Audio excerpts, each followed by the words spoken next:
అంగన్వాడీ సోదరీమణులందరికీ నమస్కారం. అంగన్వాడీ అప్డేట్స్ కోసం మన ఛానల్ని సబ్స్క్రైబ్ చేసుకోండి, వీడియోస్ లైక్ చేయండి, మీ ఫ్రెండ్స్ షేర్ చేయండి. ఈరోజు తెలంగాణలోని కొన్ని ముఖ్యమైన అంగన్వాడీ న్యూస్ అయితే డిస్కస్ చేద్దాం. ఇక్కడ చూస్తే అంగన్వాడీల్లో ఖాళీలు తప్పని అవస్థలంటూ ఒక న్యూస్ అయితే హైలైట్ కావడం జరిగింది. మరి తెలంగాణ అంగన్వాడీ కేంద్రాల్లో అయితే వచ్చే నెల నుంచి అంగన్వాడీ కేంద్రాల్లో ప్రీ స్కూల్ కార్యక్రమాన్ని ఇంగ్లీష్ మీడియంలో మరి బోధిస్తారు. కొత్త పుస్తకాలు కూడా వచ్చాయి. అంగన్వాడీ టీచర్లకి ట్రైనింగ్ కూడా పూర్తయింది. ఇక జాతీయ విద్యా విధానం ప్రకారం ఇంగ్లీష్ మీడియం మరియు ఆధునిక బోధనా పద్ధతులతో చిన్నారులకైతే ఆటపాటల ద్వారా విద్యా బోధన అయితే చేరున్నారు. ఇదే తరుణంలో మరి అంగన్వాడీలను అయితే ఖాళీలు అయితే ఎక్కిరిస్తున్నాయి. దాదాపు ప్రతి జిల్లాల్లో కూడా 20% ఖాళీలు అయితే ఉన్నాయి. 20% ఖాళీలతో అంగన్వాడీని నడిపించడం చాలా కష్టమవుతుంది. అంతా ఇన్ఛార్జి బాధ్యతలు మోయడం కూడా చాలా కష్టమవుతుంది. కాబట్టి వెంటనే పోస్టులన్నీ భర్తీ చేయాలని చెప్పేసి అందరూ కోరుకుంటున్నారు. మరి ప్రతి మినీ అంగన్వాడీలను కూడా మెయిన్ అంగన్వాడీలే చేశారు. మరి అయినా కానీ ఇంతవరకు ఆ మినీ అంగన్వాడీలు మెయిన్ అంగన్వాడీలుగా మారినాయి కదా, దాంట్లో అయితే ఆయాల పోస్టులు అయితే ఇంకా భర్తీ చేయడం లేదు. మరి ఎప్పుడు భర్తీ చేస్తారో అర్థం కావడం లేదు. ఇంకా 65 ఏళ్ళు నిండిన వారు ఉన్నారు, వాళ్ళందరినీ కూడా రిటైర్మెంట్ చేస్తున్నారు. మరి ఈ పోస్టులన్నిటి ఎప్పుడు భర్తీ చేస్తారో అర్థం కావట్లేదు. ఇన్ఛార్జీలతో మరి బాధ్యతలు అయితే ఎక్కువవుతున్నాయి. లబ్ధిదారుల నుంచి వ్యతిరేకత వ్యక్తమవుతోంది. కాబట్టి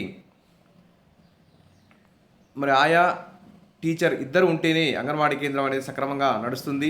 ఎవరో ఒకరు లేకపోతే చేపట్టిన కార్యక్రమం అయితే విజయవంతం కాకపోవడం కాకుండా పెట్టుకున్న లక్ష్యాన్ని కూడా అధిగమించలేం. అంతేకాకుండా ఖాళీలతో పనిభారం పెరిగి అధికారుల ఒత్తిళ్లకు నిర్వాహకుల ఆరోగ్యాలు చెడిపోయే అవకాశం లేకపోలేదు. వాస్తవానికి గత ప్రభుత్వమే ఖాళీలను భర్తీ చేయాల్సి ఉండగా సాకులు చెబుతూ కాలం వెల్లదీసింది. ప్రస్తుతం కాంగ్రెస్ ప్రభుత్వం అయినా తక్షణమే ఖాళీలన్నింటి భర్తీకి చర్యలు తీసుకోవాలని రాష్ట్ర వ్యాప్తంగా ఉన్నటువంటి అందరూ కూడా కోరుకుంటున్నారు.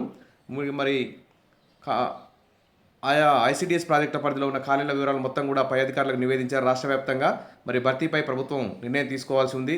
తీసుకున్న వెంపటే మరి పోస్టులన్నీ భర్తీ చేస్తారని చెప్పేసి అనుకుంటున్నారు. ఇక అంగన్వాడీ కేంద్రాలకు పౌష్టికాహార సామాగ్రి సరఫరా. మన్యంలోని అంగన్వాడీ కేంద్రాలకు ఎట్టకేలకు పౌష్టికాహార సామాగ్రి సరఫరా చేపట్టారు.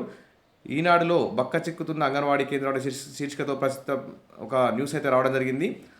దానికి వెంటనే రెస్పాండ్ అయ్యి వెంటనే ఈ సామాగ్రి అయితే పంపించడం జరిగింది. ఇక పోషకాహార సర్వస్వం న్యూట్రిషన్ అట్లాస్ వెబ్సైట్ విడుదల చేసిన నేషనల్ ఇన్స్టిట్యూట్ ఆఫ్ న్యూట్రిషన్ రాష్ట్రాల వారీగా అన్ని వయసుల వారికి సంబంధించిన ఏ వయసు వారు ఎలాంటి ఆహారాన్ని ఎంత మొత్తంలో తీసుకోవాలనేటువంటి సమాచారాన్ని క్రోడీకరించి ఒక వెబ్సైట్ అయితే తయారు చేశారు.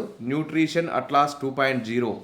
ఈ వెబ్సైట్ను హైదరాబాద్లోని జాతీయ పోషకాహార సంస్థ అయితే శుక్రవారం అందుబాటులోకి తెచ్చింది. వివిధ సర్వేల ద్వారా శాస్త్రీయంగా సేకరించిన సమాచారాన్ని అంతటినీ ఒకే చోట పొందుపరిచామని సంస్థ డైరెక్టర్ ఆర్ హేమలత తెలిపారు.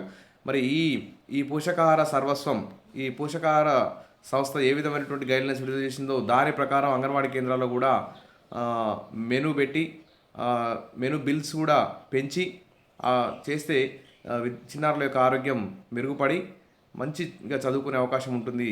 ఈ విధంగా ప్రభుత్వం ఆలోచించాలని చెప్పి కోరుకుందాం. ఇవ్వండి ఈరోజు కొన్ని ముఖ్యమైనటువంటి అంగన్వాడీ అప్డేట్స్. మరిన్ని అప్డేట్స్ కోసం మన ఛానల్ని సబ్స్క్రైబ్ చేసుకుంటూ అడిగి థ్యాంక్ యూ.